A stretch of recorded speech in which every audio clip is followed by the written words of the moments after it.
y 8 minutos. 8 y ¿Julio? 8 y 10 largamos. Julio Los ¿Qué Dolores. Julio? Julio Los Dolores. El tesorero nuestro de San Luis. Él está conectado, lo que pasa es que no tiene micrófono y aparece como nos también. Ah, perfecto, buenísimo. Buenísimo, buenísimo. Perfecto, perfecto. Julio Los Dolores. Es peligrosísimo ese hombre. Buenas, buenas, ¿cómo anda Sánchez? Bueno, don Echenique, qué gusto escucharte. ¿Cómo le va? Yo hasta sueño con vos, Echenique. Ya. Oh, bueno, disculpe por ser tan activo. Saquista de encima y armás un partido y aparece. Te querés morir. Bueno, pero no se da cuenta, uno viene con buena voluntad y usted, no puede ser. Está bien, Echenique, pero hay que tener paciencia también. No, sí, eso no lo niego, porque la verdad que soy complicado. Estoy molestando ahí todo el tiempo, preguntando. Disculpa. Muy bien, Echenique. Es como debe Pero, ser. Y no, cuando sí, si tenía uno no clase se con mete, Echenique, olvidate del programa, ¿viste? El tipo te ponía el tema. Lo bueno es que como daba la parte moral, cualquier cosa que planteara entraba, ¿viste? Así que. Y se preparaba el vago y me venía pobre con las Sánchez. objeciones. No, A ver, me es van a muy tener bueno. que dar. Hola, buenas tardes, ¿cómo les va? Hola. ¿Qué tal, Fernanda? Onda, ¿Cómo andan? ¿Bien? Muy Un bien. placer acompañarlos. Muchas gracias. ¿quién es Me Fernanda? van a tener que dar la posibilidad de compartir pantalla, chicos. Porque tengo un Power, a ver si lo puedo compartir. Voy a poner presentar pantalla. A ver.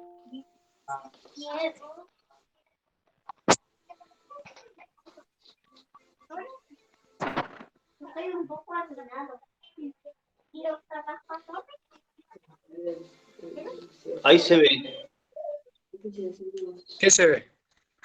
que has compartido pantalla. Pero se Y está se ve viendo que el no Meet. se ve nada, digamos. No se ve nada. Perfecto. A ver, entonces voy a ver cómo puedo hacer.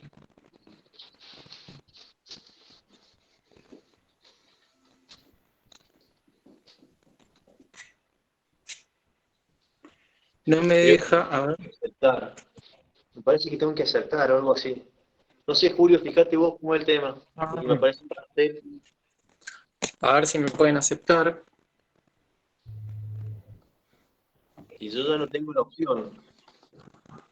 No sé, Julio.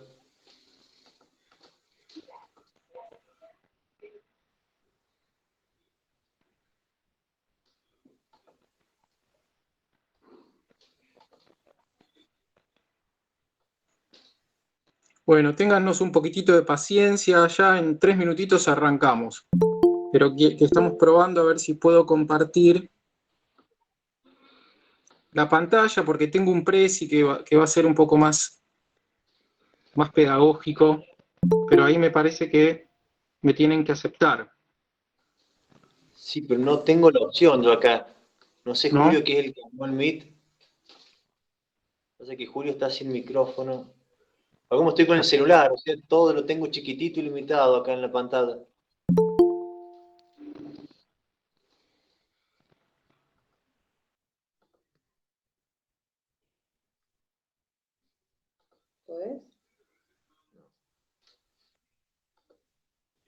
¿Qué problema tienen?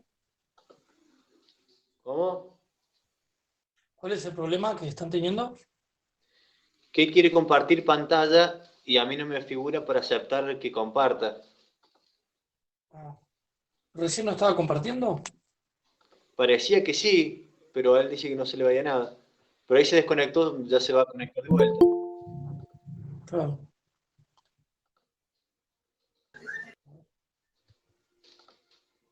Bueno, no sé.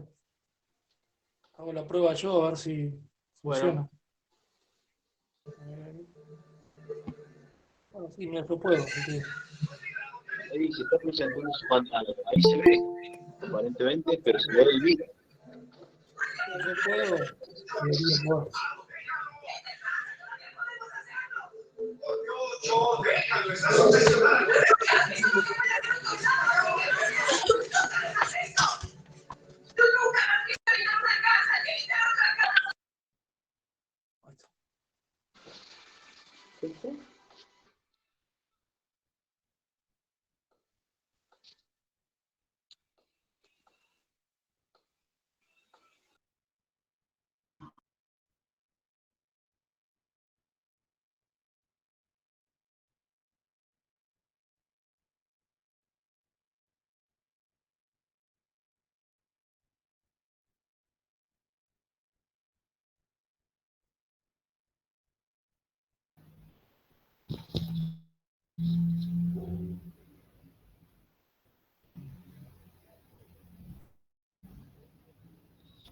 Hola, tal vez sea, no sé si se me escucha, Sí, se escucha, Gonzalo. tal vez sea porque hay distintos modos de presentar. Yo, por ejemplo, aprieto presentar y me dice presentar tu pantalla, una ventana o una pestaña de Chrome. Como dijo que lo tienen un presi, debe estar en internet seguramente, debería apretar en presentar una pantalla de Chrome y así lo dejaría. Ahí te está escuchando Mario, yo de esto no entiendo nada. ¿Entendiste, Mario?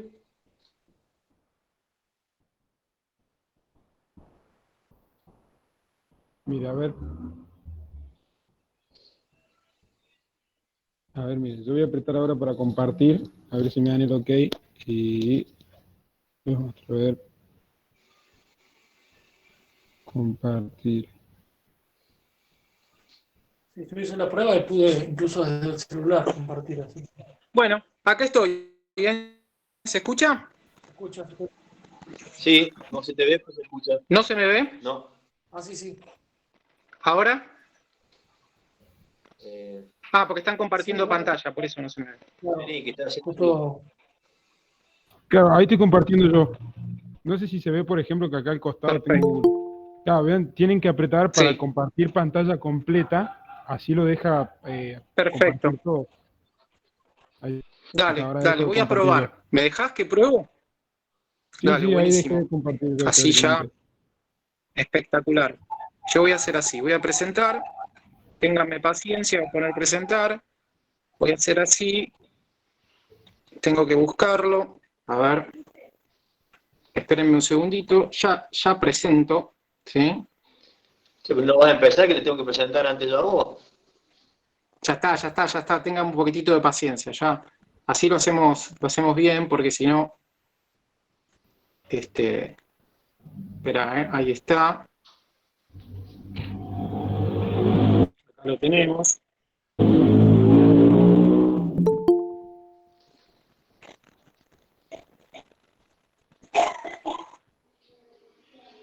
A ver,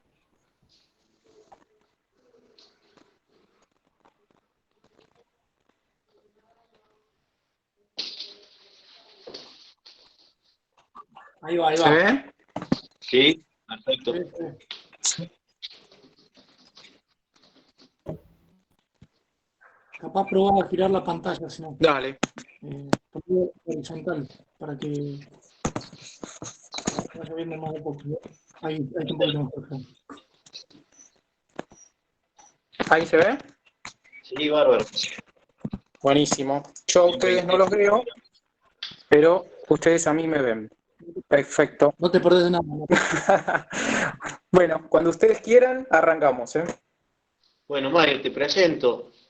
Bueno, dale, Mario gracias. Corsi es licenciado y profesor en Historia, ejerce la docencia, es quien ha sido el mentor y dirige la Juventud del NOS a nivel nacional, es un especialista en el tema de Gramsci, es un gran conocedor de...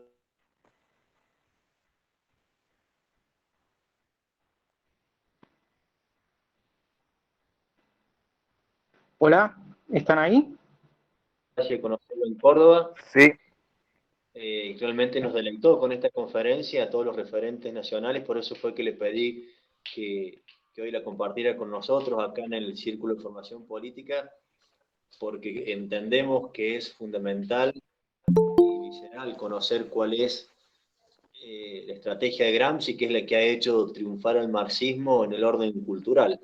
Así que bueno, Mario, muchísimas gracias por estar con nosotros y bueno, el auditorio es tuyo. Bueno, muchísimas gracias, Sebastián. Muchísimas gracias a todos por estar acá un jueves a la noche. El tema de la charla, ahí tienen el título, es Antonio Gramsci, la revolución cultural. La intención es arrancar un poco porque veamos los fundamentos del marxismo, porque de hecho Gramsci es marxista, pero hace una relectura del marxismo, que algunos llaman un marxismo más humanista, ya vamos a ver un poco por qué. Pero bueno, la intención es arrancar un poco con los fundamentos del marxismo para refrescarlos para quien ya los conocen y para conocerlos para quien aún todavía no han tenido un acercamiento hacia ellos, ¿no? Y después sí arrancar con cuál es la lectura que Gramsci hace de ese marxismo que desemboca en lo que hoy está tan de moda en llamar la revolución cultural, ¿no? Entonces, bueno, vamos a comenzar un poco. Este es Gramsci, ahí lo tienen, ¿sí? Los voy a poner un poco en contexto. Gramsci nace hacia fines del siglo XIX en Italia. Es el fundador del Partido Comunista Italiano. Estuvo, una vez fundado el partido, estuvo en la Rusia soviética, luego volvió a Italia. En Italia gobernaba el régimen fascista, fue preso por Mussolini, estuvo varios años preso, en el encierro escribió unos cuadernos, él escribió unos cuadernos que luego fueron publicados bajo el título de los cuadernos de la cárcel, en donde están toda la doctrina gramsciana más dura. De hecho él no ha publicado nada en vida, ¿no? Y después estos son todas recopilaciones de análisis que hace. Él leía mucho periódicos, revistas, no solamente periódicos y revistas de actualidad política, económica de Italia y del mundo, sino también muchos periódicos de actualidad eclesial, sobre todo de la Iglesia Católica, ¿no? Y ya vamos a ver un poquitito por qué. Él en 1937 sale de la cárcel porque estaba muy enfermo, lo indulta en Mussolini y a los 2 meses muere. Vamos un poquitito a meternos de lleno en el marxismo, ¿no? ¿Cuál es el objetivo? El objetivo de Marx, ¿sí? Marx es un pensador alemán en mitad del siglo XIX, publica el Manifiesto Comunista, luego el Capital, pero antes, cuando él estaba estudiando, publica lo que se llaman las tesis de Feuerbach. En las tesis de Feuerbach, un análisis sobre este pensador alemán, previo a él, por supuesto. Hay una tesis que es fundamental para que podamos entender cuál es el objetivo que tiene Marx en cuanto al desarrollo de toda su doctrina, ¿no? En una de las tesis final de Feuerbach, Marx dice: los filósofos hasta este momento no han hecho más que interpretar el mundo. Ahora se trata de transformarlo. Evidentemente, el objetivo principal de la doctrina marxista es una transformación de la realidad. Él viene a transformar la realidad. De hecho, su doctrina se ha llamado praxis, ¿sí? La práctica, llevar a la práctica estas ideas para que la realidad se transforme, se modifique. Y esto tiene toda una connotación en cuanto a cómo interpreta, cómo ve esa realidad, la esencia, la existencia de esa realidad, ¿no? Pero entonces el objetivo principal del marxismo es la transformación total de la realidad. Lo que está tiene que ser transformado, tiene que ser transmutado por otra cosa diferente. Esto lo tenemos que tener en cuenta. Pero para eso primero tenemos que abordar cómo entiende al hombre. Para el marxismo, el hombre es sus relaciones sociales. La esencia del hombre está constituida por las relaciones externas que el hombre tiene con otros hombres y que tiene con la naturaleza. La relación que tiene con otros hombres y la relación que tiene con la naturaleza determinan esa esencia del hombre. Y en donde mejor está definida la relación que el hombre tiene con otros hombres y que el hombre tiene con la naturaleza es en el trabajo, porque en el trabajo el hombre entabla una relación con otros hombres y con las cosas, con herramientas, con la naturaleza, ¿sí? Y esto son relaciones que para el marxismo son relaciones objetivas. ¿Por qué? Porque son relaciones materiales. De hecho, para el marxismo, el espíritu es una creación burguesa. ¿De dónde lo toma Marx? Marx lo toma de Feuerbach. Feuerbach es un materialista, ¿sí? La idea antirreligiosa de Marx va a venir sobre todo de esta interpretación que hace de Feuerbach, o que la toma de Feuerbach, ¿no? Porque Feuerbach dice que la religión católica lo que es una creación de las clases dominantes para inmovilizar al explotado, ¿no? ¿Por qué? Porque la religión católica, proponiendo un objetivo trascendente, digamos extrahistórico, afuera de la historia, luego de la vida, y ese objetivo es mucho mejor que el objetivo y que la vida que llevan los explotados en este momento, lo que hace es lo lleva al explotado a transitar su vida con resignación. Esa resignación hace que no reaccione el proletariado frente a las injusticias del patrón y del capital, ¿no? Entonces la religión, en definitiva, es una creación, ya lo vamos a ver más claramente, es una creación de las clases dominantes para evitar la reacción de los explotados. Porque es una propuesta muy tentadora, pero el objetivo está afuera de la vida, ¿no? Y como afuera de la vida no hay nada para el marxismo, porque en realidad el hombre es materia, y esa materia se define en cuanto a las relaciones que el hombre tiene con otros hombres que son materia y con las cosas que son materia, ¿sí? Entonces, ese espíritu en realidad es una creación humana para inmovilizar a las clases explotadas, ¿sí? Muy bien. Ahora bien, la relación, digamos, lo objetivo, por eso acá nosotros, quienes hayan tenido una formación realista, tienen que tratar de acomodar la mente, ¿sí? Porque cuando yo hablo de objetivo en el marxismo, no es lo mismo que cuando hablo de objetivo en el realismo, ¿sí? Cuando hablo de esencia en el marxismo, no es lo mismo que cuando se habla de esencia en Aristóteles, ¿sí? O sea, son dos cosas totalmente diferentes. Por eso parto de los principios del marxismo, para que por ahí nos empapemos un poco estos principios y luego más adelante podamos entender por qué Gramsci lo interpreta como lo interpreta. Hasta acá estamos bien porque yo no veo a nadie, entonces quiero saber si me van siguiendo o no. Sí, hermano. Sí, perfecto.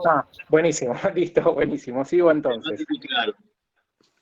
Buenísimo, entonces, para el marxismo que, digamos, hemos escuchado muchas veces, quienes han ido a la universidad pública, o se ha escuchado muchas veces en los medios de comunicación, la estructura económica, bueno, para el marxismo la estructura económica son estas relaciones objetivas que los hombres entablan con otros hombres y con la naturaleza que definen las relaciones sociales, ¿sí? Entonces eso lo tenemos que tener muy en claro. La estructura económica para el marxismo son estas relaciones objetivas que los hombres entablan con otros hombres y con la naturaleza, ¿sí?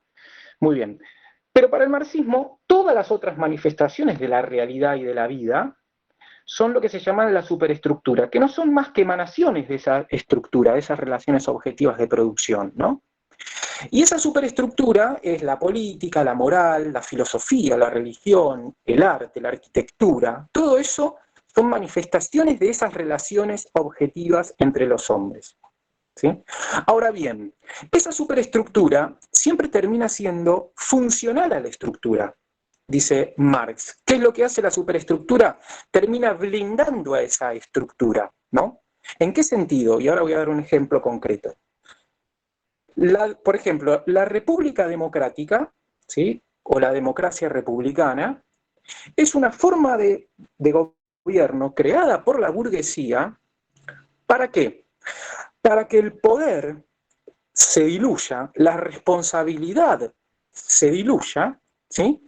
Y entonces el capital pueda gobernar más fuertemente sobre los explotados, ¿sí?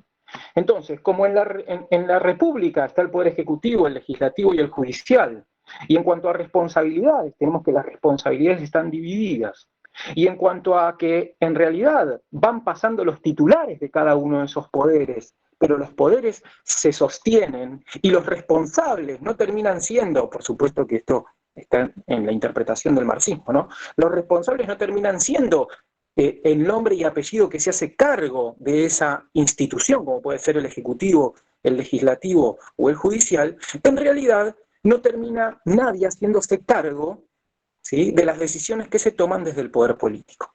Lo mismo decíamos de la religión, ¿no? Que la religión católica termina de alguna manera inmovilizando a las clases explotadas para que se deshagan de esa opresión que lleva adelante el capital, ¿no? Lo mismo pasa con la moral y también pasa con el arte, ¿sí? Y también pasa con la arquitectura, hasta el análisis de la arquitectura, ¿no? Que la arquitectura de los nombres de las calles, ¿sí? De cómo están dispuestos los edificios, de cómo, por ejemplo, los edificios terminan siendo funcionales, terminan siendo edificios que en realidad tienen espacios muy reducidos solamente para que puedan subsistir los que trabajan para el capital, ¿no? Entonces toda esta superestructura lo que termina haciendo es blindando a esa estructura económica que son esas relaciones objetivas de producción. Ahora, en el capitalismo, ¿cómo es esa estructura económica, ¿no? ¿Cómo son esas relaciones objetivas? Acá un punto que es fundamental, es importantísimo. Síganme con la lectura. Dice, la realización de una personalidad humana unificada y completa no es un problema individual, privado, dependiente de un proceso de perfeccionamiento espiritual, ¿sí? No es que yo, mi naturaleza humana, ¿sí? Que tiene digamos, un desarrollo hacia la perfección, que es la virtud, depende de mi inteligencia, de mi voluntad, ¿no? Por supuesto que para nosotros los católicos, ¿sí? Infundida por la gracia.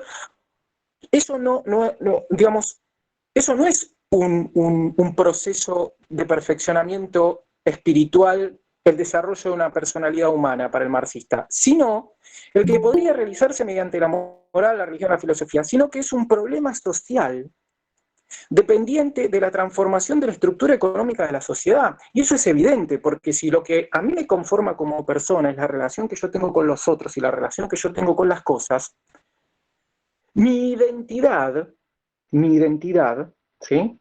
En realidad está desarrollada por esa relación que yo tengo con el afuera, ¿no? Y entonces, todo lo que yo haga va a tener implicancias sobre todo lo que está alrededor, ¿no? Y acá, esto es, de alguna manera, la justificación del Estado totalitario. ¿Por qué? Porque si de alguna manera el desarrollo de la identidad no es un problema individual y privado, yo no utilizaría la palabra privado, sino no es un problema individual e íntimo, ¿no? Sino es un problema social. Hoy lo estamos viendo claramente en lo que estamos viviendo, ¿sí? O sea, la relación que yo puedo llegar a tener con otro y la relación que yo puedo llegar a tener con las cosas es un problema de salud pública. Si yo salgo a la calle, es un problema de salud pública. Si yo me meto en mi casa y entablo una relación con otras personas que no viven en mi casa, es un problema de salud pública y no es un problema privado, ¿sí? Entonces, lo que a mí me está conformando mi identidad termina siendo un problema público, ¿no? ¿Y qué es la alienación? ¿No? ¿Qué es la alienación? El capitalismo, al dividir el capital y el trabajo, arrebata al trabajador la posibilidad de disponer de lo que produce. O sea, el capitalismo, el capitalista, ¿qué hace? El capitalista, como es el dueño de los medios de producción, tierra y capital, ¿sí? Como es el dueño, ¿qué hace? Contrata el trabajo y a su vez, contratando el trabajo, le paga lo mínimo indispensable para que pueda subsistir y de esa manera obtiene una ganancia que es lo que el marxismo llama la plusvalía. Esa plusvalía, dice Marx, se va agrandando cada vez más por dos leyes, ¿sí? Por la ley de la acumulación y por la pauperización progresiva del proletariado. ¿Qué es lo que está diciendo? ¿Qué es lo que me está diciendo acá Marx? Acá Marx me está diciendo que por la no intervención del Estado, como el Estado liberal deja librada las relaciones objetivas al ámbito de lo privado y solamente lo que hace es poner reglas de juego mínimas para que esas relaciones privadas se puedan dar, ¿sí? Esto va a llevar a que un pequeño grupo concentre todos los medios de producción y una gran masa de la población va a pasar a formar parte del proletariado. Proletariado porque solamente va a tener la prole, solamente va a tener su prole, no va a tener otra cosa más, ¿sí? Cuando esto suceda, ¿sí? Porque el marxismo es totalmente determinista, cuando esto suceda, dice Marx, cuando el 99% de la población esté desposeída de los medios de producción y el 1% de la población sea dueña de los medios de producción, ¿sí? Ese 99% va a tomar por la fuerza los medios de producción y los va a colectivizar. Así directamente lo decía él, cuan profeta y cuan pai, que estaba profetizando qué es lo que iba a pasar en el futuro, ¿no? Cuando esto suceda, va a pasar esto, dice. Ahora bien, nosotros, dice, como en realidad la filosofía ha venido a transformar la realidad, nosotros podemos acelerar este proceso. ¿De qué manera podemos acelerar este proceso? A través de lo que se llama la lucha de clases. Yo soy el primero, ¿sí? Marx es el primero que se da cuenta que leyendo la historia va hacia este lugar. ¿A qué lugar? A la colectivización de los medios de producción y a la sociedad sin clases. Necesariamente vamos a llegar hacia ese lugar a través de estas dos leyes, que es la de la acumulación y la pauperización progresiva del proletariado. Pero para poder acelerar eso, dice él, el intelectual, que como yo se da cuenta de que la historia va hacia ese lugar, lo que tiene que hacer es tiene que generar conciencia de clase. ¿Qué quiere decir conciencia de clase? Tiene que abrirle los ojos al proletariado, que el sujeto histórico que va a llevar a la sociedad a la eliminación de la propiedad privada es el proletariado. ¿Qué significa esto? Que el intelectual orgánico le tiene que decir al proletariado que se tiene que armar para tomar el poder por la fuerza, para acelerar este curso de la historia, para desde el poder instaurar la dictadura del proletariado y desde la dictadura del proletariado llevar adelante una serie de medidas que terminen y desemboquen con la eliminación de la propiedad privada. Esto que yo les cuento, que parece un cuento, se trató de imponer en Rusia, se trató de imponer en México, porque la primera revolución comunista no fue en Rusia en 1917, sino que fue en México en 1910, eso no lo dice nadie, ¿sí? Se trató de imponer en Cuba, ¿sí? O sea, esto que parece, por decirlo de alguna manera, un cuento de hadas y una locura, un grupo de personas lo asumió como una realidad y trató de llevarlo adelante, ¿sí? Muy bien. Vamos a meternos ahora un poco con Gramsci, ¿no? Gramsci en realidad escribe en la década del 20, en la década del 30 en Italia, en donde el marxismo no terminaba de permear sobre el proletariado. ¿Qué quiere decir? El intelectual no lograba generar conciencia de clase sobre el proletariado. Entonces es un análisis muy importante que hace Gramsci en la sociedad italiana, sobre todo porque la sociedad italiana era muy católica, ¿eh?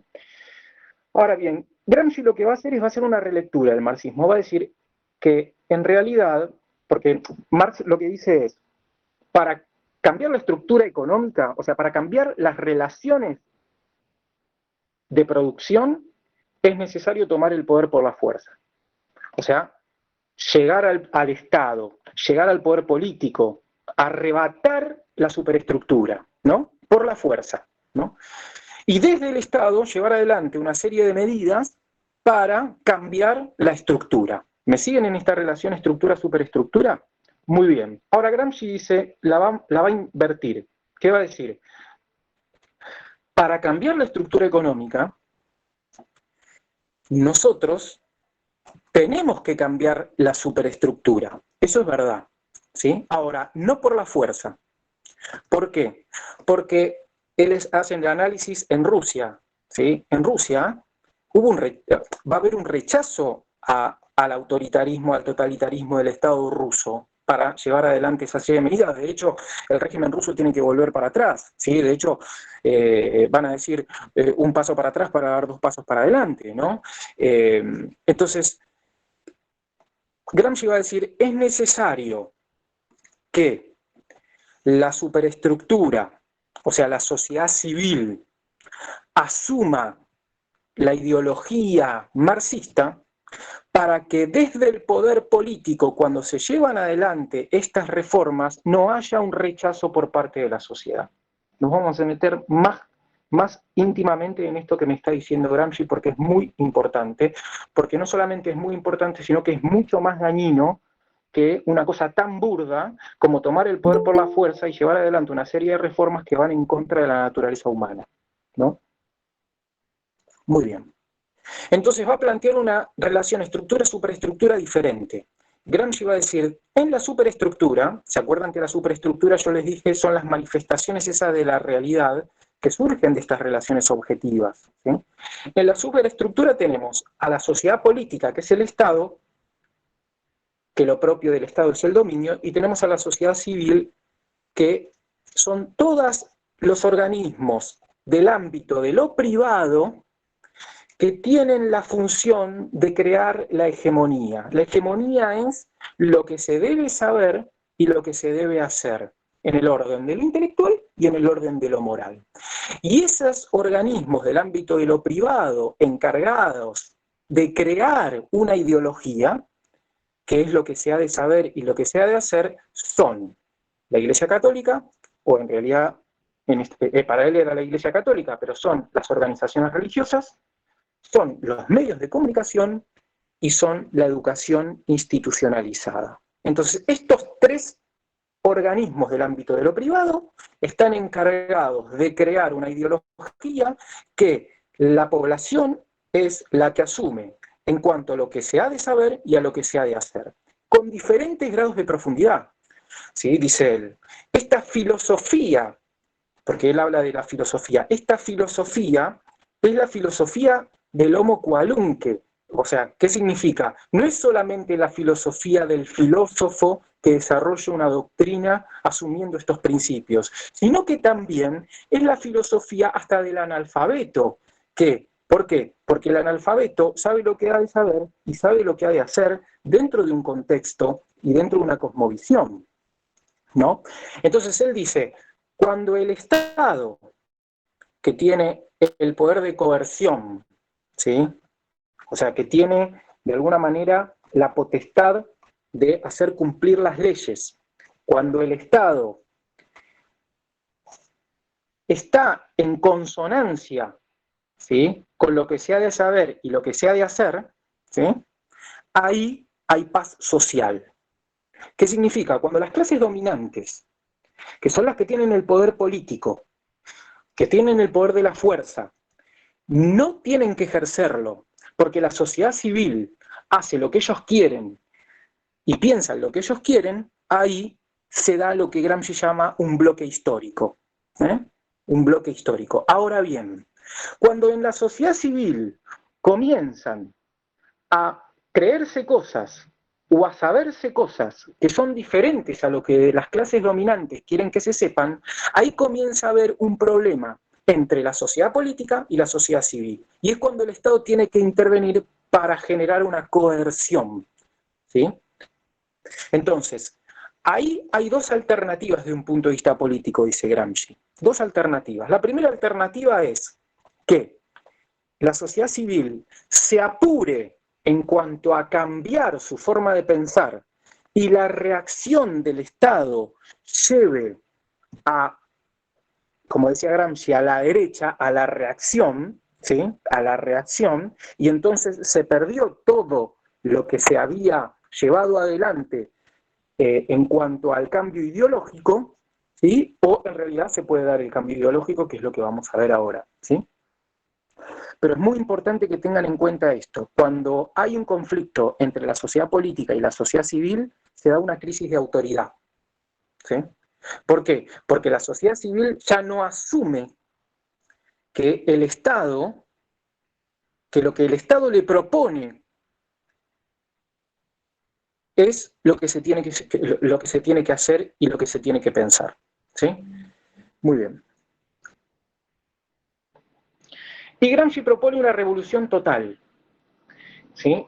Y él habla de dos ámbitos, el ámbito del desmontaje y el ámbito del montaje, ¿sí? Hay que desmontar esta cosmovisión creada. ¿Por qué? Porque Gramsci dice, es muy importante el concepto de sentido común, ¿no? Para Gramsci el sentido común es el sentido del común, de todos. Por eso les digo, no es lo mismo, según la filosofía realista, lo que nosotros entendemos por sentido común, que lo que entiende el marxismo y que lo que entiende Gramsci. El sentido común es el sentido del común, es lo que sienten un campesino, es lo que siente un obrero, es lo que siente un CEO de una multinacional, que están todos en la misma sociedad y piensan y ven la vida de la misma manera, dice Gramsci. Ese sentido común fue creado históricamente por por años, por cientos de años. Y el principal creador de ese sentido común, dice Gramsci, en el occidente es la Iglesia Católica. Que la Iglesia Católica ha, de alguna manera, realzado la filosofía realista en cuanto la ha utilizado como herramienta para explicar las verdades de la fe, ¿sí? Y es la Iglesia Católica la que ha impuesto, de alguna manera, en el occidente,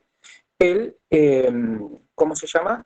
El decálogo, ¿sí? La ética, ¿no? Lo que se ha de creer, lo que se ha de hacer, ¿no? Muy bien. Entonces, todo eso crea una cosmovisión, crea un sentido común, que es una creación. No es que es de orden natural, es una creación, ¿no? Entonces dice, esa creación tiene que ser desmontada. Ahora bien, para desmontar eso, primero, dice Gramsci, muy inteligente, brillante, ¿sí? Dice, hay que tener un contravalor para proponer, porque no hay vacío. Cuando hay vacío se genera la reacción. ¿Qué significa? Si yo ataco y yo desmonto a la trascendencia religiosa, si yo ataco y desmonto a la filosofía realista, o ataco y desmonto a la ética natural, y no tengo un contravalor para proponer mientras estoy desmontando eso, lo que yo genero es una reacción hacia nuevamente ese lugar, hacia la trascendencia religiosa, la filosofía realista y la ética personal. Entonces yo tengo que tener una propuesta. Esa propuesta es la ideología. Y la ideología se crea como si se creara en un laboratorio, dice Gramsci. ¿Sí? Se sientan los intelectuales a crear una filosofía, a crear una inmanencia y a crear una nueva ética, ¿no? Que es la que se le va a proponer a la sociedad civil como contravalor a la destrucción de este sentido común que asume esta trascendencia religiosa, esta filosofía realista, esta ética personal, ¿sí? Que es la que la va a reemplazar. ¿No es así? Eso es lo que dice Gramsci, ¿no? Entonces dice, el intelectual orgánico tiene el objetivo principal de desmontar esta cosmovisión realista occidental fundada por la Iglesia Católica y montar una nueva sobre esa, que es la inmanencia y que es el marxismo, ¿sí? En definitiva, ¿sí? El inmanentismo ateo, ¿no? ¿Cómo es la estrategia marxista? Que es una de las cosas que más nos interesan, el cómo, porque es lo que vamos a ver hoy en nuestra realidad circundante, ¿no? Entonces, Gramsci hace un análisis de la Iglesia Católica. Gramsci dice, el éxito de que la cosmovisión occidental cristiana haya triunfado es gracias a cómo ha operado la Iglesia Católica durante estos 2 siglos en todo el occidente. Y la característica principal que nosotros debemos imitar, dice Gramsci, es que ellos, durante 2000 años, dijeron lo mismo, no se contradijeron y desarrollaron, dice él, ¿no?, una filosofía que propone lo mismo para el analfabeto como para el tipo más versado y más letrado, ¿no? ¿Sí? El viejito analfabeto cree lo mismo que Santo Tomás escribiendo la Suma Teológica, dice Gramsci. O sea, ellos han logrado que no hayan 2 iglesias, la iglesia de los intelectuales y la iglesia de los no intelectuales, sino que hay una sola iglesia, dice él. Y eso lo han logrado porque durante 2 siglos han dicho siempre lo mismo y no se han contradecido. Obviamente que no haya contradicción en una institución durante 2 siglos, evidentemente es de inspiración divina. Eso es lo que él no lo veía, pero él veía esa realidad, ¿no? Entonces él propone lo mismo para el montaje de la nueva ideología. Nosotros tenemos que decir siempre lo mismo, machacar siempre lo mismo. Pero hay otra estrategia, porque acá estamos en un momento de crisis, en un momento de un cambio de este sentido común por un nuevo sentido, dice él, por el buen sentido lo llamaba, ¿no? Y entonces este cambio, ¿sí?, los intelectuales tienen que tener una actitud dual. Cuando hay alguien dentro de la cosmovisión anterior, que duda y que quiere cambiarse a la nueva cosmovisión, esa persona tiene que ser aplaudida, esa persona tiene que ser promovida, esa persona tiene que ser propuesta, tiene que ser, digamos, esa persona tiene que ser conocida, ¿no?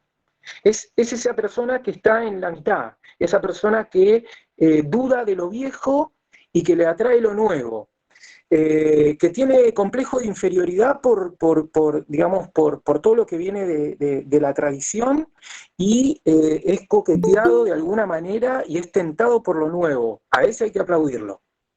Él hablaba mucho, hacía un análisis dentro de la Iglesia Católica también. Decía, el teólogo que empieza a enseñar novedades, hay que aplaudirlo. Y decía, al otro, al que sigue afincado en esas tradiciones y sigue enseñando lo mismo hace 2000 años, ¿sí? Hay que denostarlo, hay que burlarse, ¿sí? Hay que utilizar la ironía. Ahora, dice, ¿para qué? Para quebrarlo. Ahora, él decía, no era ningún tonto, cuando no se logra quebrar hay que silenciarlo. ¿Sí? Tiene que haber, esto del Noche, Augusto del Noche, que lo estudió mucho a Gramsci, lo ve muy claramente, dice, o sea, el marxismo pasó del terror físico al silenciamiento moral de las personalidades que tienen, ¿sí?, una formación intelectual y moral tal que podrían tener una influencia sobre la sociedad. Y eso el marxismo lo tiene muy en cuenta, ¿sí? A los medios de comunicación, ¿sí?, a la gente formada y que en realidad, en cuanto a su discurso, puede tener un impacto sobre la opinión pública, no la llaman. ¿Por qué no la llaman? Porque saben que ni la burla los puede cambiar, ¿no? Entonces en eso lo tienen muy en cuenta. Y ahora vamos un poquitito a eso, ¿no? ¿Qué rol tienen? Esto lo vamos a pasar, ¿sí? ¿Qué rol tienen estos organismos privados dentro de la sociedad civil, ¿no? Entonces, decíamos que en la sociedad civil tenemos al sistema escolar, a las organizaciones religiosas y a los medios de comunicación, que son los organismos que crean y difunden una determinada concepción del mundo, que es el sentido común, que es la que hay que cambiar. Pero para poder cambiar ese sentido común en la población, en la sociedad civil, ¿sí?, primero, dice Gramsci, hay que hacerse del sistema escolar, hay que hacerse de las organizaciones religiosas y hay que hacerse de los medios de comunicación. ¿Para qué? Para desde esos organismos empezar a difundir esta nueva ideología. Desde el sistema escolar, cambiando la currícula, desde las organizaciones religiosas, quebrando la unidad, intentando, dice él, crear dos iglesias. Por eso él estudió mucho la ideología modernista que se dio a principios del siglo, que fue condenada por San Pío X, sobre todo porque él veía en la ideología modernista la división de dos iglesias, la iglesia de los intelectuales racionalistas y la iglesia del pueblo llano, ¿sí? Y entonces ahí veía un quiebre. Entonces eso le interesaba mucho porque él veía que ahí podía romper esa unidad dentro de la Iglesia Católica, que era hereditaria, a él lo que le interesaba, ¿no? Y desde los medios de comunicación, ¿no? Desde los medios de comunicación. Ahora bien, hay intelectuales que son conscientes y hay intelectuales que son inconscientes, dice él. El intelectual consciente es el tipo que sabe que su función es desmontar y montar. Es el que sabe que este sentido común es una creación histórica y que hay que cambiarla por el buen sentido. Pero después, dice él, en realidad los que más nos interesan son los intelectuales que no son conscientes, los que ya han asumido esta ideología marxista y la empiezan de alguna manera, a promocionar porque la han asumido como propia, dice. Esos son los que más nos van a ayudar a nosotros, desde el sistema escolar, maestros, docentes, directores, ¿sí?, funcionarios del sistema educativo, teólogos dentro de las organizaciones religiosas, pastores que han asumido esta nueva ideología, periodistas de estos medios de comunicación, dueños de medios de comunicación, que ya han asumido pero que no saben que esta es la estrategia, sino que ellos lo han asumido como propio, ¿sí? Esos son los que en realidad más nos van a ayudar porque son los que más van a difuminar, más van a diseminar esta ideología que es la que tenemos que cambiar por esta otra, ¿no? Ahora bien, esto es agrietar el bloque histórico, dice él. ¿Qué significa? Este bloque histórico que yo les dije, que era una relación armónica entre la sociedad, dentro de la sociedad civil, entre el Estado y la sociedad civil, y la clase hegemónica, que de alguna manera estaba muy contenta porque la sociedad pensaba y creía lo que ellos querían, cuando el sistema escolar, las organizaciones religiosas y los medios de comunicación comienzan a formar a la población en lo que se debe creer y en lo que se debe hacer diferente a lo que quieren las clases hegemónicas, entonces ahí hay un conflicto entre el Estado y la sociedad civil, porque el Estado ya no puede imponer esas leyes, ¿sí?, que emanan de esa clase hegemónica, y entra en conflicto con la sociedad civil. Ahora bien, acá hay una cosa que Gramsci no vio, pero que nosotros hoy sí lo estamos viendo, que es que la sociedad civil, la población en general, se mezcla entre la población del ámbito de lo privado y de lo público. Porque los miembros de las Fuerzas Armadas y las fuerzas de seguridad, por ejemplo, o quienes trabajan en los hospitales públicos o en el sistema escolar público, por ejemplo, ¿sí?, es población también que forma parte de la sociedad civil y forma parte del Estado, ¿no? Y esa población también, cuando asume esta nueva ideología, también forma parte del Estado. Entonces el Estado es cada vez más débil para hacer imponer esas leyes que venían de la ideología dominante. Y por eso hoy vemos nosotros que desde el Estado se llevan adelante un montón de leyes, ¿sí?, que están, digamos, alineadas ideológicamente con lo que propone el marxismo, y que en realidad no hay una reacción tan grande por parte de la sociedad civil, porque ya hubo un trabajo previo a través del sistema escolar, las organizaciones religiosas y los medios de comunicación, para que estas leyes sean asumidas por la sociedad civil.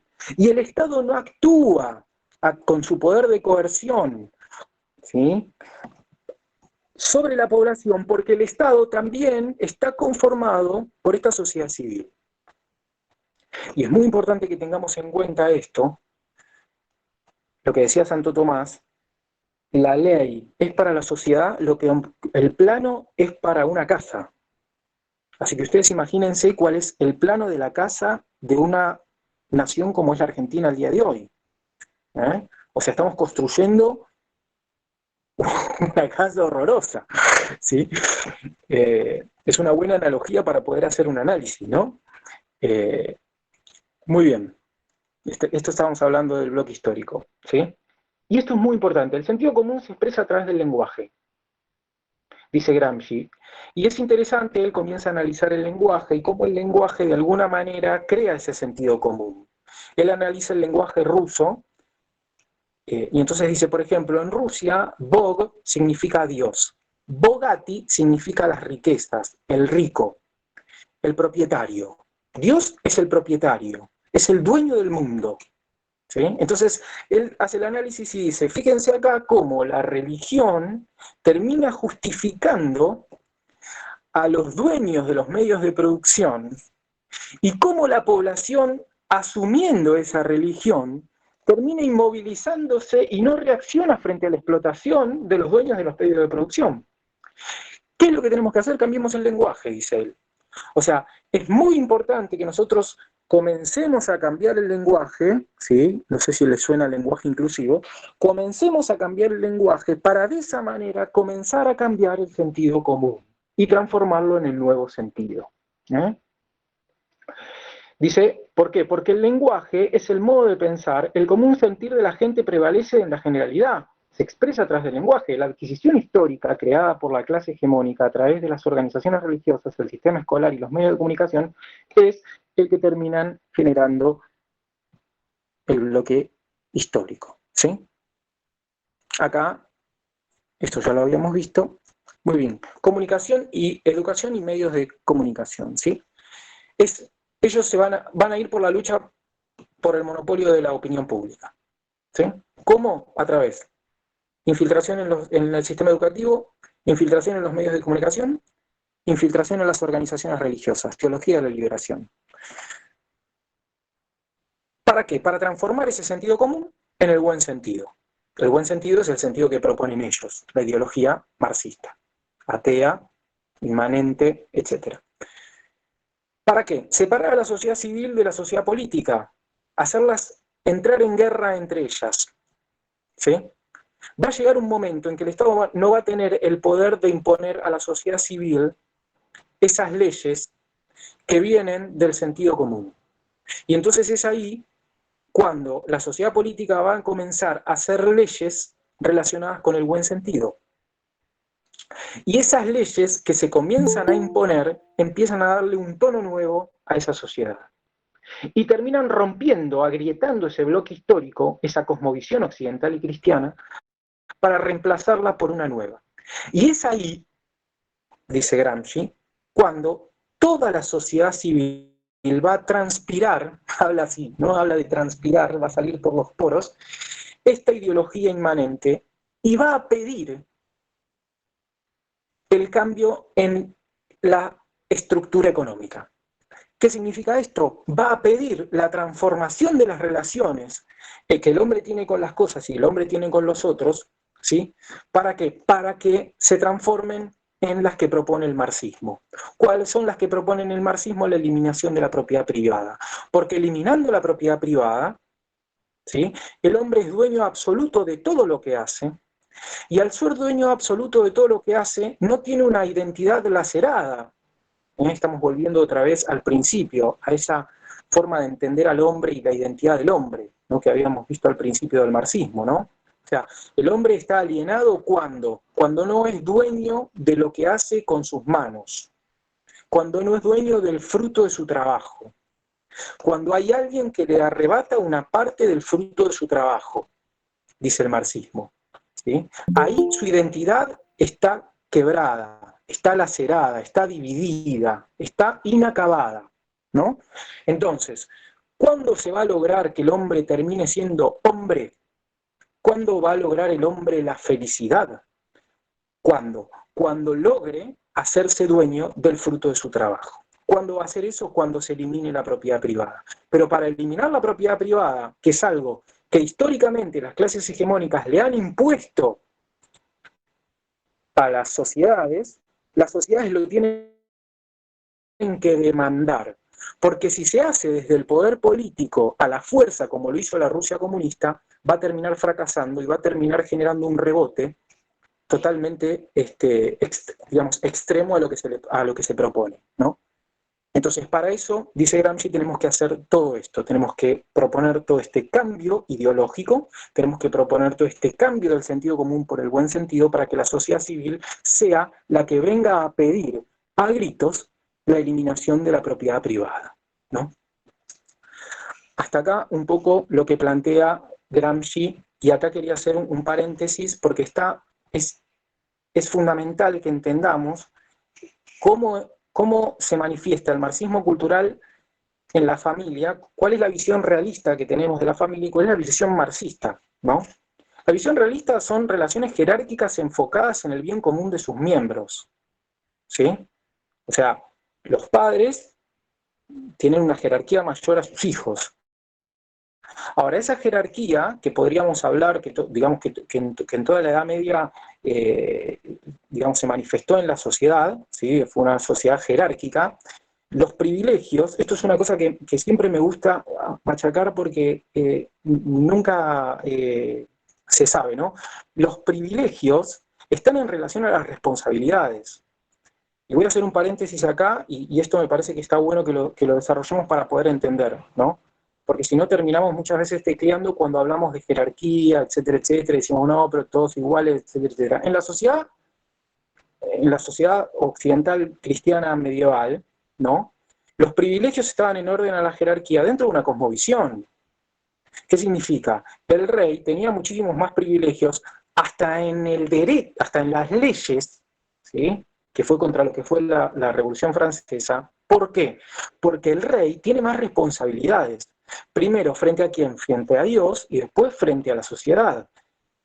Entonces, si yo asumo, y acá les pido esto, ¿no? Que no estoy hablando de si sos creyente o no sos creyente, pero que te pongas en este lugar, ¿sí?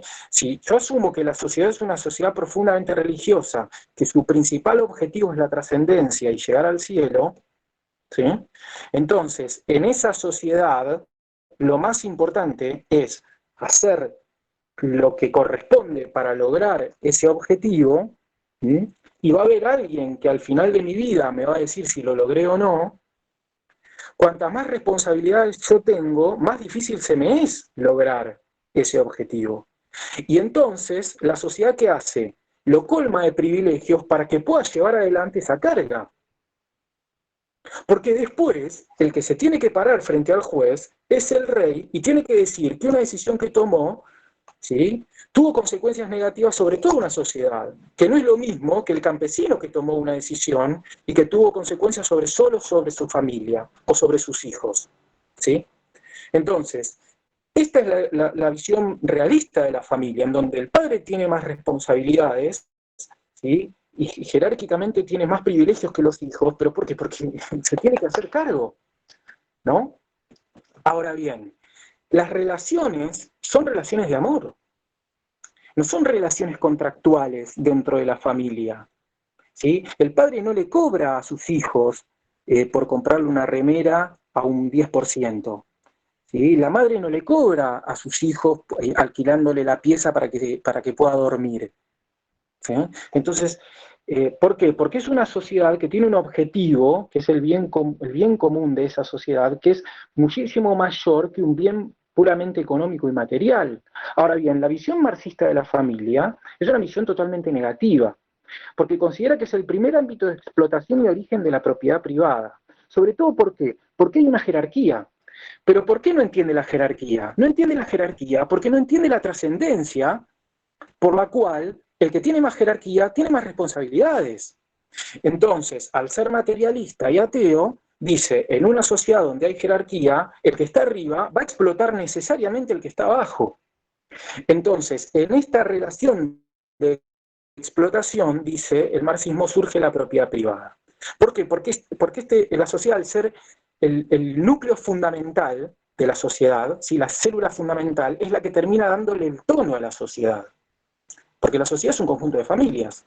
Entonces, si en la familia el padre es el dueño, ¿sí?, y la madre está sometida al dueño, ¿sí?, entonces, ¿qué pasa? La sociedad toda va a tener ese tono. ¿Cuál va a ser ese tono? Un tono patriarcal, donde el padre es el dueño, y donde el padre es el dueño de los medios de producción, es el dueño de la propiedad privada, ¿no? Entonces, dice, esas relaciones que se dan de manera micro en la familia y que terminan dándose de manera macro en la sociedad, esa relación entre hombre y cosas que habíamos visto que eran las relaciones objetivas, que son relaciones de explotación que primero se dan en la familia, si nosotros la eliminamos en la familia, terminamos eliminándola, esto es Engels puro, terminamos eliminándola en el ámbito de lo público, en la sociedad. Entonces tenemos que revolucionar al padre con la madre, feminismo, y tenemos que revolucionar a los hijos con los padres, ideología de género, ¿sí? Entonces, por eso, ¿sí?, el feminismo, la ideología de género y el aborto son instrumentos del marxismo para destruir esta relación jerárquica que hay dentro de la familia, porque es la que le da el tono a la sociedad y que la genera como una sociedad desigual, ¿no? Entonces, esto sí, este paréntesis me interesaba mucho porque es marxismo cultural, el feminismo y la ideología de género y el aborto. Son instrumentos que tiene el marxismo desde un punto de vista cultural, ¿sí?, para romper esas relaciones jerárquicas que hay dentro de la familia, porque rompiendo esas relaciones jerárquicas dentro de la familia es la que le va a terminar dando el tono a toda la sociedad, ¿sí? Muy bien. Esto es todo, perdónenme que me extendí un poco, ¿sí?, pero hasta acá estoy. Muy bueno, muy bueno. No quiero, si alguien tiene alguna pregunta me gustaría, ¿sí?, que charlemos, que hablemos, ¿sí? A ver si se ve. No. Sí, Mario, excelente, muy Me parece que claro. los destruí a todos. Están No, todos que se quieren realmente matar. muy claro, completo. Que lo trató expuesto Gramsci y en esa exposición has hecho un análisis de la realidad argentina y creo que global, de cómo el marxismo ha llegado a triunfar, ¿no? En el orden cultural, moral y en el orden religioso también. Así que realmente excelente, clarísimo. Hoy ya no tenemos, después de haberte escuchado, la excusa de no entender la realidad y la influencia que el marxismo ha tenido. Así que muchísimas gracias. No, No me he gracias a equivocado usted. como parte. Yo quisiera, si alguien quiere hacer alguna consulta, si me quieren preguntar algo, si quieren comentar algo, estaría bueno. A, ¿Sí? a mí me gustaría preguntar un par de Sí, cositas. Eh, adelante. bueno, primero me llamó la atención una cosa, el análisis que hacía Gramsci, digamos, que dividía como el aspecto educativo, medios de comunicación y religión. Me diera la Ujú. impresión de que optó más, digamos, el socialismo, más que por cooptar la religión, por empezar su propia religión. Yo veo como en este movimiento progresista, todo que hay como una cuestión como bastante dogmática de, bueno, esta es la nueva visión y si no te gusta la nueva visión es porque sos un pecador, como veo como esa estructura bastante pseudo religiosa. Eh, Me llamó la atención eso, como que si en algún momento quisieron dominar la iglesia, por así decirlo, me diera la impresión de que a diferencia que con los medios de comunicación y con la educación, no pudieron con eso. Y decidieron, o fue evolucionando espontáneamente, no sé, crear su propia visión, representada quizá por la bandera arcoíris, que me parece como que sintetiza toda esa visión. Eso me pareció como una visión personal, pero bueno, Gramsci escribió esto hace muchísimas décadas, eh, tampoco tenía la bola de cristal. No, claro, aparte vos tenés que hacer el análisis de manera procesual. ¿Qué significa? O sea, cuando termina la Segunda Guerra Mundial, ya a través de los organismos internacionales, en la década del 60, en la década del 70, esto comienza a aprender, no es que lo tenemos de ahora. Hoy ya está de alguna manera en la masa en general, pero esto comenzó en las altas esferas. De hecho, la reacción de los pueblos se da, porque hoy vemos una reacción en los pueblos frente a todo esto, no es que no lo hay. Exactamente, Hay exactamente. una reacción de los pueblos. ¿Pero por qué hay una reacción de los pueblos? Porque ahora se está dando realmente lo que ellos proponen.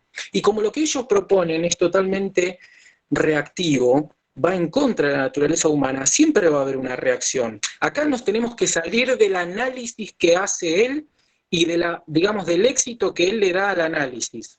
No sé, eso es lo que quiero significar, ¿no? Porque es muy importante, porque muchas veces caemos, y está bueno lo que vos decís, Emiliano, caemos en que esto se va a dar tal como dice Gramsci. No, no se va a dar tal como dice Gramsci.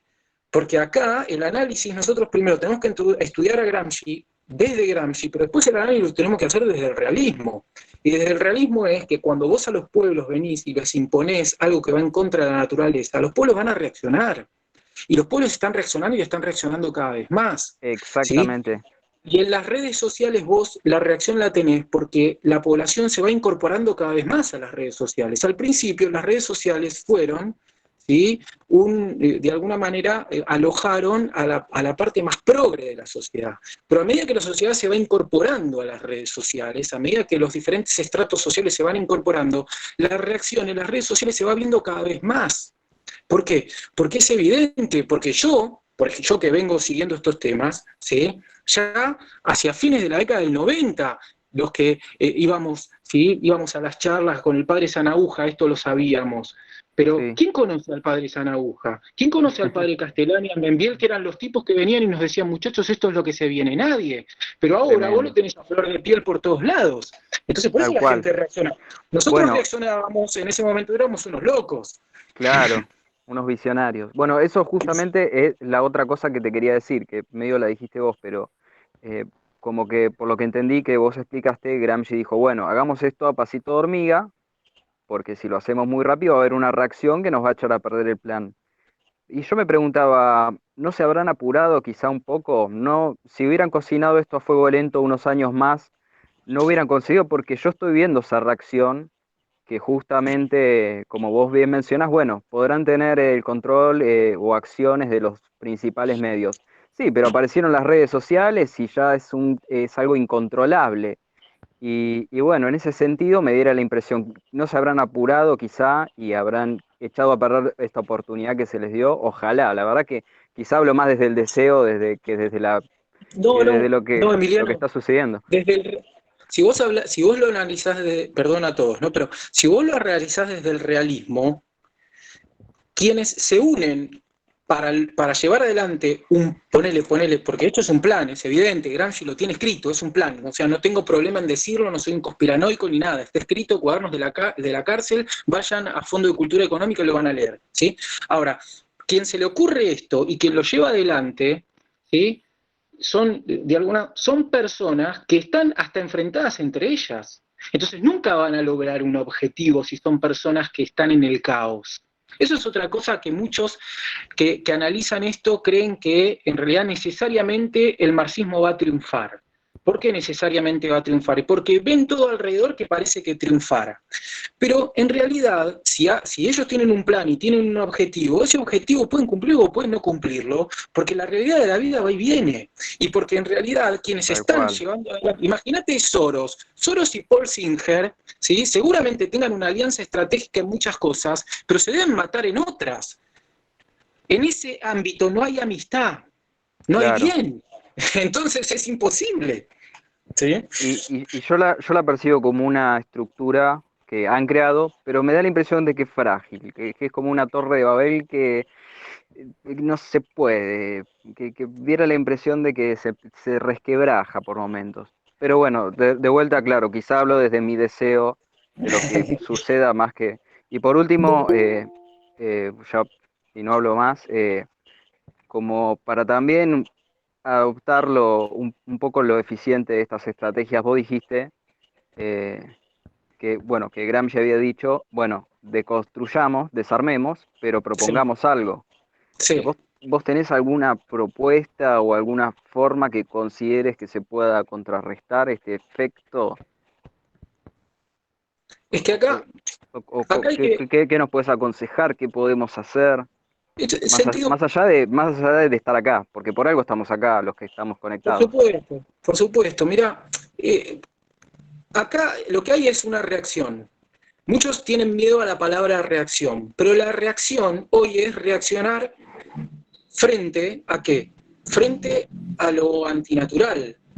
La reacción es frente a esta innovación y a estas extravagancias. Hay una reacción frente a estas extravagancias, no es que no haya una reacción. Y la reacción viene desde ¿qué? Viene desde el sentido común. ¿Sí? ¿Por qué las sociedades hoy reaccionan? Porque en realidad, hoy, primero que se lo ven encima, ya lo tienen adentro de la casa, le quieren hormonizar a los hijos. Porque el que es liberal, porque la sociedad argentina, por ejemplo, es bastante liberal, ¿sí? Por lo menos en la ciudad de Buenos Aires son muy liberales. ¿Pero qué es liberal? ¿Liberal en qué liberal no estoy En el hablando sentido desde un punto de vista cultural. económico, ¿no? Liberal en el sentido individualista, ¿no? ¿Qué te dice? Bueno, acá hay una serie de medidas que lleva adelante el gobierno que son, por ejemplo, que a partir de ahora se le va a enseñar a los niños a partir de los 5 años cómo pueden masturbarse, ¿sí? Entonces el progre de clase media, clase alta urbana, que está sentado, ¿sí? Con su plasma mirando esta noticia en TN, dice, che, qué bueno, la sociedad argentina está yendo para adelante, muy bien, pero manda a su hijo a un colegio donde no se lo enseñan. Cuando en el colegio del hijo le metan a un travesti a enseñarle todo esto, el tipo va a ir y va a meter el grito en el cielo. Porque a vos te da la palmadita en la espalda y dice, che, qué bueno que tu hijo se hormonizó, pero cuando viene el hijo y quiere hormonizarse, el tipo mete el grito en el cielo y no le gusta. ¿Sí? Entonces, ¿por qué? Porque eso es una reacción natural. ¿Sí? Es una reacción natural. Entonces, me parece que hoy los pueblos están reaccionando frente a eso. Estados Unidos es clarísimo. O sea, yo aplaudo a Estados Unidos. Nunca en mi vida aplaudí a Estados Unidos. Aplaudo a Estados Unidos. ¿sí? Porque hoy Estados Unidos está acaudillando lo que es la reacción frente a todo esto. ¿Sí? Es una cosa rarísima lo que pasa en Estados Unidos y lo que está llevando adelante Donald Trump. Es una guerra terrible. ¿Sí? Entonces, ¿pero por qué? Porque, no sé muy bien, pero ¿por qué? Porque hubo un Estados Unidos profundo al cual Donald Trump apeló y al cual Donald Trump le mostró y le dijo, miren, señores, si los que vienen a gobernar les están trayendo esto, señores, ¿ustedes quieren esto? Y los tipos dijeron, ¿qué? ¿Esto? ¿De dónde salieron esta gente? Pero porque nunca habían tenido contacto con eso. ¿Por qué no tenían contacto con eso? Porque eran, como yo les dije, eran unas cosas que estaban en un nivel en donde todavía no habían permeado a la sociedad. Ahora que están permeando a la sociedad, hay una reacción. Por eso para mí es muy alentador por supuesto que después toda reacción es inorgánica y tiene que ser canalizada esa reacción. ¿Sí? Por eso, por ejemplo, nosotros que pertenecemos a NOS, lo que venimos es a canalizar esa reacción. Y venimos a terminar ¿con qué? Con la intermediación política. No solamente intermediación política, sino que estamos tratando de terminar con la intermediación mediática también. Porque esto que estamos haciendo acá nosotros, ¿sí? Que nos estamos juntando para hablar de esto, en ningún medio de comunicación vos esto lo vas a escuchar. Entonces, lo que estamos tratando es terminar con esa intermediación mediática que termina diciéndonos qué es lo que tenemos que hacer, qué es lo que tenemos que pensar, y que ya lo tienen cooptado, ¿sí? Ahora, a medida que nosotros nos encontremos con otras personas de buena voluntad y les contemos, y ellos empiecen a ver lo mismo que vemos nosotros, esto explota. Claro, el rey está desnudo. Por supuesto, el rey está desnudo y la opinión pública se acabó, es opinión publicada, se acabó. No es opinión pública, es publicada, es lo que te publican ellos. Muy bueno. Así que bueno, muchas gracias. Perdón que me extendí. Si alguien más quiere hacer una pregunta. Yo encantado, me encanta hablar de estas cosas. Si alguien más quiere participar. Una pregunta, Mario, ¿puede ser? Sí, adelante, Marcelo. A ver, ¿qué opinás de la superestructura masónica? ¿Cómo es posible que los principales capitalistas del mundo, son quienes están detrás de esto, utilicen el libreto gramsciano, Pure-Patch, que también supongo que es un masón, para poner justamente al proletariado en contra del capital? ¿Qué opinas de eso? Mira, De Prada, ¿lo ubicás? De Prada, el español, tiene un programa que se llama Lágrimas en la lluvia, se los recomiendo, ya no lo tiene más, y una vez trató este tema, el tema le decían que la conspiración de la masonería, y el tipo decía, pero la masonería no necesita conspirar nada, si los principios son los que gobiernan. O sea, no necesita ocultarse hoy. Si los principios, hoy vas a la Organización de las Naciones Unidas, ¿sí? Y los principios de la UNESCO, los principios de la Organización Mundial de la Salud, son los principios de ellos. De hecho, el libro Yo fui masón, que se los recomiendo, ¿sí? de uno que se convierte, el tipo cuenta en el libro cómo en Francia, en su momento, se armaban los proyectos de ley del aborto, ¿sí? En las tendidas, y se los mandaban a la legislatura francesa para que lo apruebe. Lo hacían ellos. ¿Sí? No quiero, acá, no hay para mí, esto es una opinión mía, no hay una gran conspiración como en su momento se hablaba de la sinarquía, no hay una gran conspiración en ese sentido. ¿Por qué? Porque pensar que hay una gran conspiración es pensar que todos los elementos están totalmente alineados y en orden. Y para mí a ese nivel hay caos. Y hay intereses y hay infinidad de intereses. Y esos intereses van unos en contra de otros. ¿Sí? Y acá sí, ya por una mirada sobrenatural de mi parte, el que gobierna es el de arriba, que o interviene a veces de manera excepcional o deja ser. Pero, o sea, no hay un grupo de personas que tengan tal poder como si lo tuviera Dios. Porque si no, estamos pensando que hay un grupo de personas que se juntan y tienen tan poder, ¿sí?, que gobiernan casi como si fueran Dios. Y eso es imposible, eso no puede pasar. Ahora, que ellos se crean Dios, hay muchos. Yo leí una entrevista que le hicieron en un diario norteamericano, en su momento a Soros, y Soros decía, a veces me siento un demiurgo fuerte. A veces me siento un demiurgo. Ahora, es lógico, ¿cómo no va a ser lógico? El tipo hizo un desfalco en el Banco de Londres en 1992. ¿Sí? Otro tanto en Europa del Este, otro tanto en Estados Unidos. O sea, toca un botón y cambia las reglas del juego en 5 minutos. Entiendo que se siente un demiurgo, ¿sí? Si muchos adolescentes se sienten unos demiurgos cuando tienen más de 1000 likes en Instagram, imagínate el tipo que tiene el poder que tiene. Ahora, que haya un acuerdo, digamos, en cuanto a sociedades secretas, para llevar adelante un plan, que sociedades secretas hay y hay en miles, pero eso es evidente, eso está totalmente documentado, no le escapamos a eso, la Iglesia Católica ya lo ha dicho en un montón de documentos, de Gregorio XVI en adelante, ¿sí? Y ha dicho una cosa que no le ha dicho nadie, señores, si ustedes dicen que son una sociedad secreta que tiene objetivos loables, ¿para qué son secretos? Nosotros somos la Iglesia Católica, ¿sí? Y somos una sociedad que venimos con un objetivo concreto, ¿sí? Pensamos de esta manera, y no tenemos problema en decirlo si nosotros pensamos que es bueno. Ahora, ¿ustedes qué es lo que esconden? ¿Qué es lo que esconden? ¿Sí? Eso le decía Gregorio XVI, bueno, todos los papas sucesivamente, ¿no? Y bueno, nadie le pudo contestar, evidentemente. Mario, te hago una consulta. Sí. En orden a esto de no considerar que no hay una conspiración organizada o alguien que digite detrás las cuestiones históricas. Sabemos que, obviamente, Dios en su providencia participa y va guiando la historia del hombre, pero también vemos que a nivel mundial, si bien puede haber caos entre las mismas organizaciones o grupos, lo que fuera,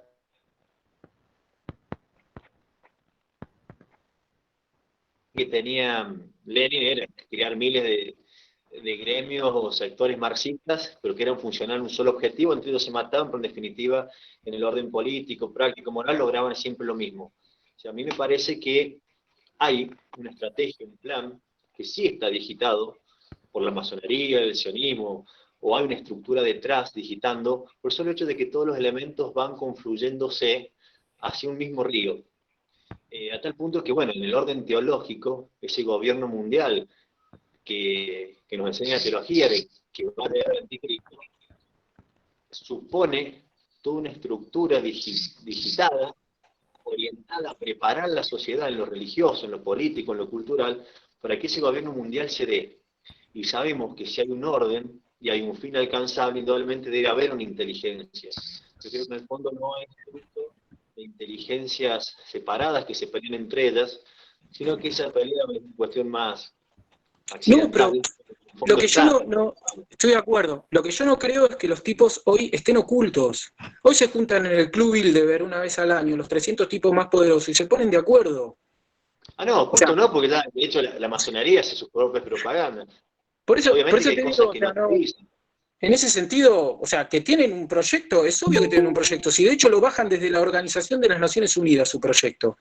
La ideología de género es el proyecto de ellos. Entonces sí consideras que sí hay...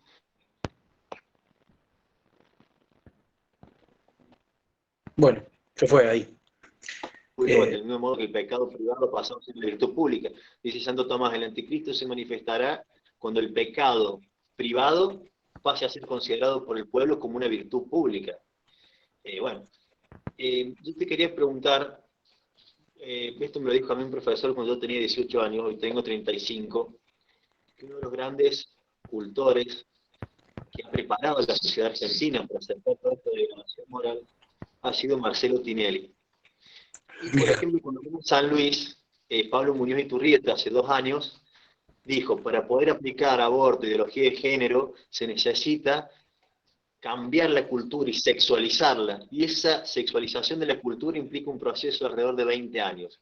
Y el que lo hizo en Argentina fue Marcelo Tinelli. Siempre parece, sin Tinelli, la Argentina sería otra. Pero bueno, no sé qué piensa. Acá, vos fijate, es pornografía pura que te pasan a cualquier hora, porque todos los programas te pasan lo que pasó en Tinelli. No sé qué pensás vos de eso.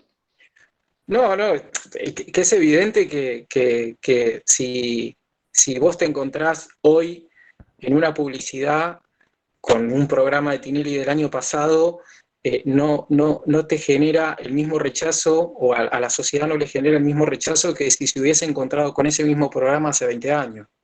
Hace 20 años era un escándalo. Hoy es una publicidad que vos pasás con el control remoto y después de eso ves, no sé, un limpiador de inodoro y es lo mismo. O sea, en ese sentido hay un adormecimiento por parte, digamos, no hay una reacción. O sea, imagínate que, pero eso en todos los órdenes de la vida, y a todos nos pasa, porque somos hombres de nuestra época. O sea, digamos, a nosotros mismos cada vez que vemos un montón de noticias que nos generan un cierto rechazo, sobre todo lo que hacen con los niños, que a mí me da bronca, sobre todo, ¿no? Pero que ese rechazo que nos generan, ¿sí? O sea, hoy se habla de pedofilia, la reacción a esto, para el otro. La pedofilia es una palabra que hasta hace 20 años no la conocía casi nadie. Y hoy ya han instalado la palabra, ya sea para denostarla, como para ya alivianarte la cuestión, ¿no?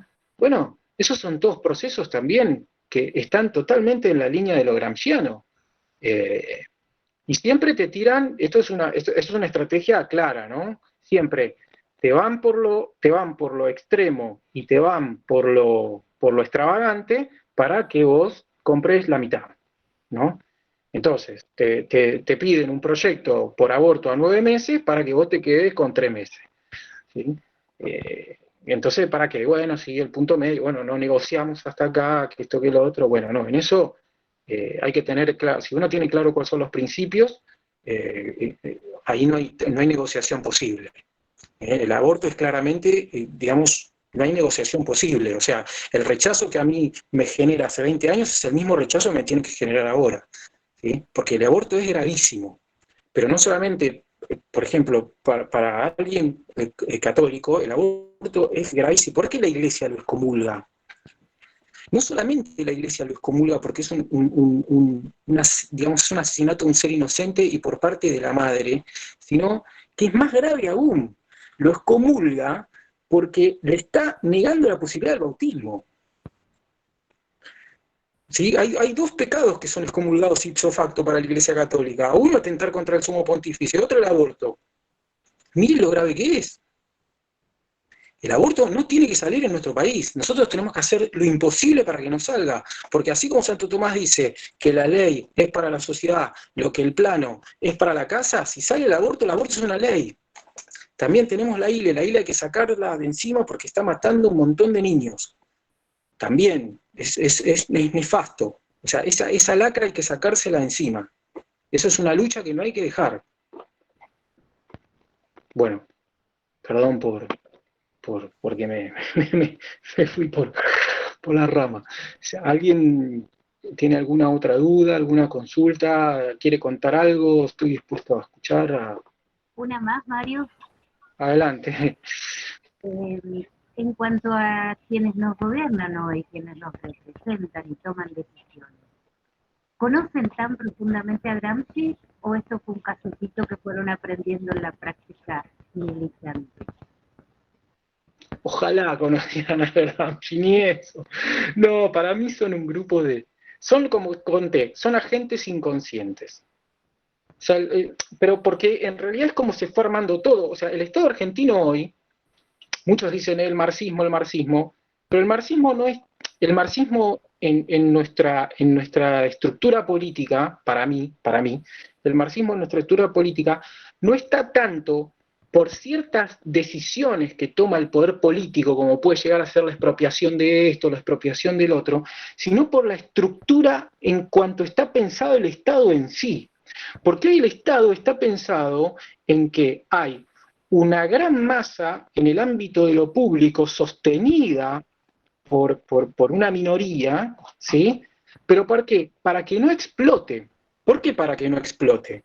Porque esto, o sea, si hay un grupo que ha... Porque esto es real, ¿no? O sea, que hay la masa... Cuantos más asalariados haya, y esos asalariados cobren poco y haya un pequeño grupo que monopolice los medios de producción, si esto es una realidad, si hay un 1% de la población que monopoliza los medios de producción, si esto fuera una realidad, esto generaría un caos social. Esto generaría un caos social. Esto es lógico. ¿Por qué generaría un caos social? ¿Y por qué? Porque ese 1%, ¿sí?, le daría a todo lo demás, ¿sí?, un sueldo mínimo indispensable para que pueda sobrevivir. Para que el Estado no explote, ¿en qué sentido? Para que no estalle la crisis social, la respuesta que ha dado el Estado, y esto es Velo, que es un pensador inglés brillante, dice, ha generado lo que se llama el Estado servil. ¿El Estado servil qué es? Bueno, el Estado lo que hace es sostiene al improductivo para que no estalle, y para que se sostenga esa estructura. Eso es marxismo. Eso es marxismo. ¿Por qué? Porque es una minoría que desde el Estado, esa casta política que desde el Estado, manejando los recursos del Estado, distribuye entre todos los demás siervos, ¿sí?, cada vez más. ¿Para qué? Para que no estalle y para que ellos se sigan manteniendo en el poder. Es lo que pasa hoy en la Argentina. Esa casta política que se pasan de un lado para el otro, que Pichetto está con uno y después Pichetto está con otro, ¿sí? ¿Qué hacen esa casta política? Desde ese lugar que se empiezan a distribuir. ¿Para qué distribuyen? Para que no estalle todo por el aire. Ahora, ¿para qué? Para que después, ¿qué? Cuando venga, digamos, el voto, ellos se sigan sosteniendo en el lugar donde está. Eso es lo que nosotros tenemos que romper. Tenemos que romper con eso. Pero para eso, la sociedad civil tiene que terminar con la intermediación política. ¿Sí? Nosotros tenemos que armar un partido político que esté afuera de esa estructura y tenemos que tratar de llegar al poder. Es la única alternativa que nos queda. Y nos van a hacer la vida imposible.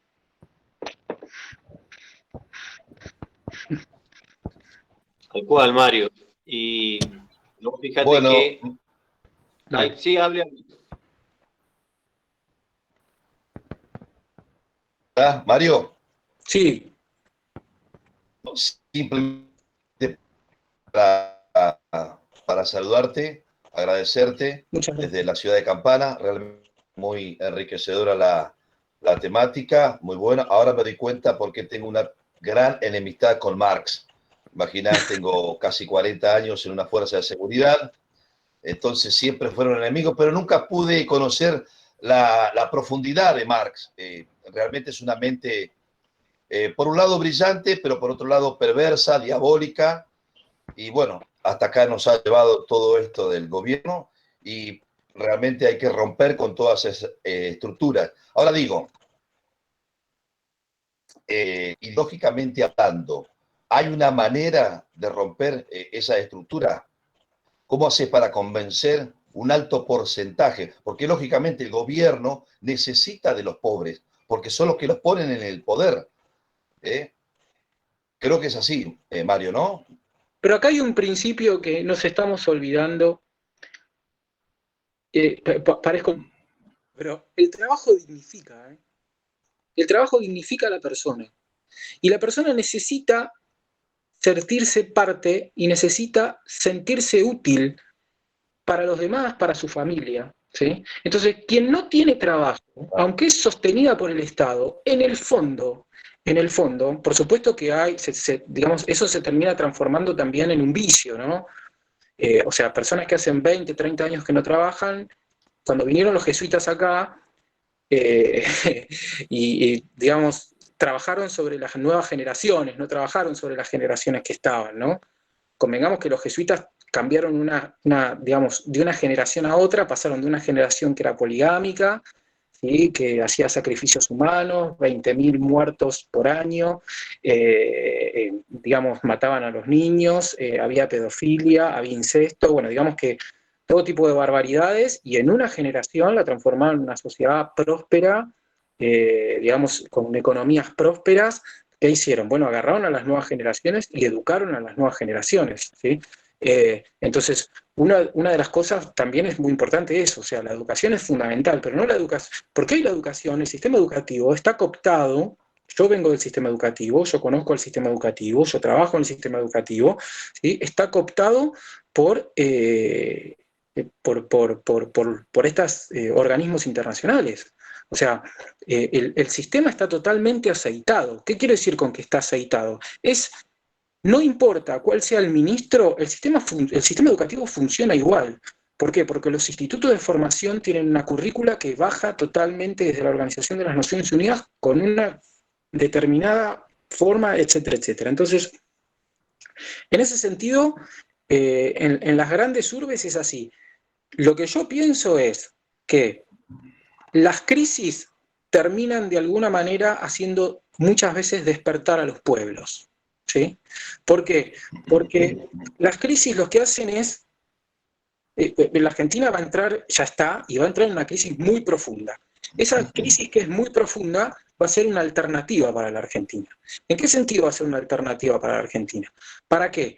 Para que empiece a encontrarse con otros que piensan igual, que nosotros nos empezamos a encontrar entre nosotros. Esto hace 10 años no pasaba. Entonces, que hoy pase, para nosotros es importantísimo. Y así como pasa con nosotros, que acá somos 26, ¿sí? Mañana somos 40, mañana somos 70, ¿sí? Y mañana vamos a una provincia y nos encontramos que alguien que piensa como nosotros, ¿sí? Que nunca había participado en política y que ahora ve la necesidad de participar en política de manera paralela a la estructura viciosa de la política, que es lo que estamos haciendo nosotros, ¿sí? Y que esto, a la sociedad en general, nosotros le vamos a demostrar que venimos a cambiar la política con el tiempo. Necesitamos demostrarlo con el tiempo. ¿Por qué? Porque cualquiera que se presente como político, que quiera tener una actitud política, evidentemente, el que se quema con leche ve la vaca y llora. Eso va a pasar siempre. Ahora, nuestra conducta en el tiempo es la que va a hacer que la sociedad diga, bueno, mira, estos tipos hace 5 años que están acá, siguen con la misma conducta, siguen haciendo lo mismo, ¿sí? Bueno, yo confío. Y que cuando uno haga, ¿sí? Cuando tenga la posibilidad de hacer, haga lo que dijo que iba a hacer, ¿sí? Y que se siga sosteniendo en el tiempo. Eso va a ser lo único que cambie de alguna manera, porque si nosotros llegamos y lo primero que hacemos, nos afincamos en un puestito y nos quedamos con nuestra quintita, entonces ahí estamos replicando y haciendo exactamente lo mismo. Tenemos que terminar con esa vieja política. Y este es el momento que en esta crisis en la Argentina es el tiempo de poder demostrar y poder generar trabajo en las pymes y en el agro. Es la oportunidad que tenemos para levantar esta nación. Si no, no hay otra manera. Y por supuesto, para mí, dar planes sociales significa quitarle la dignidad al hombre. O sea, de alguna manera estos 12 millones de planes hay que exterminarlos, por supuesto que sí, pero generando empleos genuinos. Entonces, por eso hay que poner en marcha la rueda. Y además, y con esto termino y me despido, Mario y Sebastián, muchas gracias por la invitación. Además, debemos tener la oportunidad de poder demostrarle a la Argentina que se puede hacer una política distinta, con honestidad y con transparencia y con disciplina por sobre todas las cosas. Somos distintos y somos diferentes. Muchísimas gracias, Mario. Gracias, Jorge. Bueno, Mario. Bueno, muchas gracias. Ha sido muy fructífera la conferencia, clarísimo. Así que bueno, seguramente te estaremos convocando por tercera vez, pues ya te llamamos para San Martín, ahora te llamamos con Gramsci, pues ya vamos a ver con quién más te molestamos. Muchísimas gracias a todos, y gracias a todos los que estuvieron acá y a los que están aún todavía. Les mando un saludo a todos y les agradezco la paciencia. Adiós, chicos. Gracias. Saludos a todos.